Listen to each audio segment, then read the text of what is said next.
Welcome to our comprehensive guide on the hip and knee joints. In this video, we'll explore the structure, movements, and therapeutic techniques related to these essential joints. The hip joint is a marvel of engineering, providing both stability and a wide range of motion for our daily activities. Understanding its anatomy and function is crucial for anyone interested in health, fitness, or rehabilitation. Let's embark on this journey, starting with the basics of the hip joint, and discover how its unique design supports our movement and overall well-being. The hip joint is classified as a synovial joint, specifically a ball and socket variety. This design allows for extensive movement in multiple directions. The main articular surfaces are the acetabulum of the hip bone, which is concave, and the head of the femur, which is convex. This combination ensures both strength and flexibility. The joint is reinforced by several important ligaments, including the iliofemoral, pubofemoral, ischiofemoral, transverse, and round ligaments. These structures work together to stabilize the joint while permitting a remarkable range of motion. Ligaments play a vital role in maintaining the integrity of the hip joint. The iliofemoral ligament is one of the strongest in the body, preventing hyperextension. The pubofemoral and ischiofemoral ligaments provide additional support, while the transverse ligament bridges the acetabular notch. The round ligament, though less robust, carries a small artery to the femoral head. Together, these ligaments ensure the hip remains stable during movement and weight-bearing activities, reducing the risk of dislocation and injury. The hip joint allows for a wide range of osteokinematic movements, including flexion, extension, abduction, adduction, and both lateral and medial rotation. Each movement is powered by specific muscle groups. For example, flexion is driven by the iliopsoas, sartorius, and rectus femoris, while extension relies on the gluteus maximus and hamstrings. Abduction and adduction involve the gluteus medius, minimus, and various adductors. Lateral and medial rotations are controlled by deep hip rotators and gluteal muscles.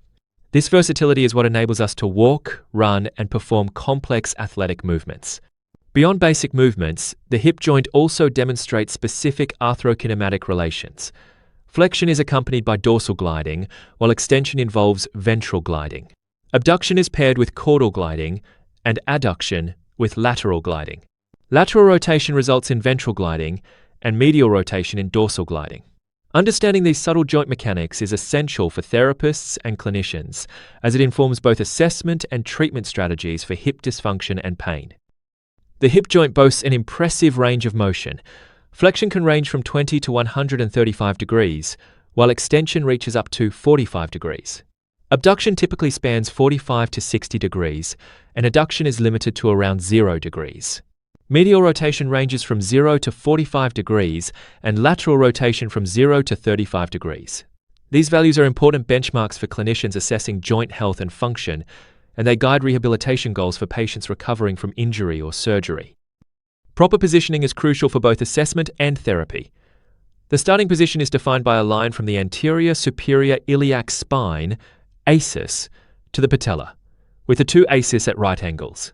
The resting position is 30 degrees of hip flexion, 30 degrees of abduction, and slight external rotation. The close-packed position, where the joint is most stable, involves maximum extension, medial rotation, and abduction. Recognizing these positions helps therapists optimize treatment and prevent injury. Distraction techniques are used to increase range of motion, joint play, and reduce pain around the hip.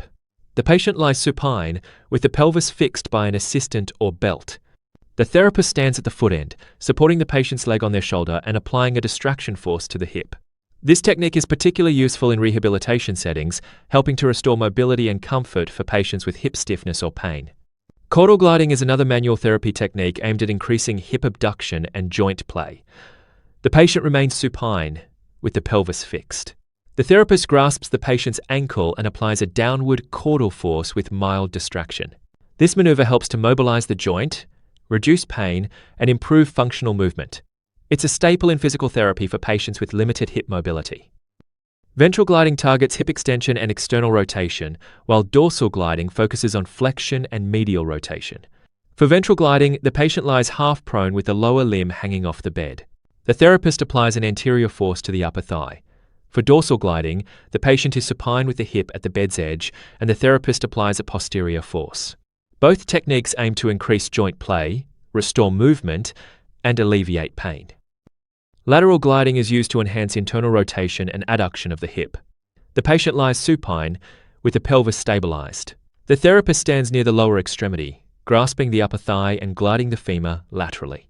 This technique is especially beneficial for patients with restricted internal rotation or adduction, helping to improve joint function and decrease pain during movement. Now let's shift our focus to the knee joint. The knee is a synovial condylar joint formed by the lower end of the femur and the upper end of the tibia. It's stabilized by several ligaments, including the medial and lateral collateral ligaments, arcuate ligament, ligamentum patellae, and the anterior and posterior cruciate ligaments. The menisci, both medial and lateral, act as shock absorbers and enhance joint congruence. Understanding the knee's anatomy is essential for diagnosing and treating common injuries.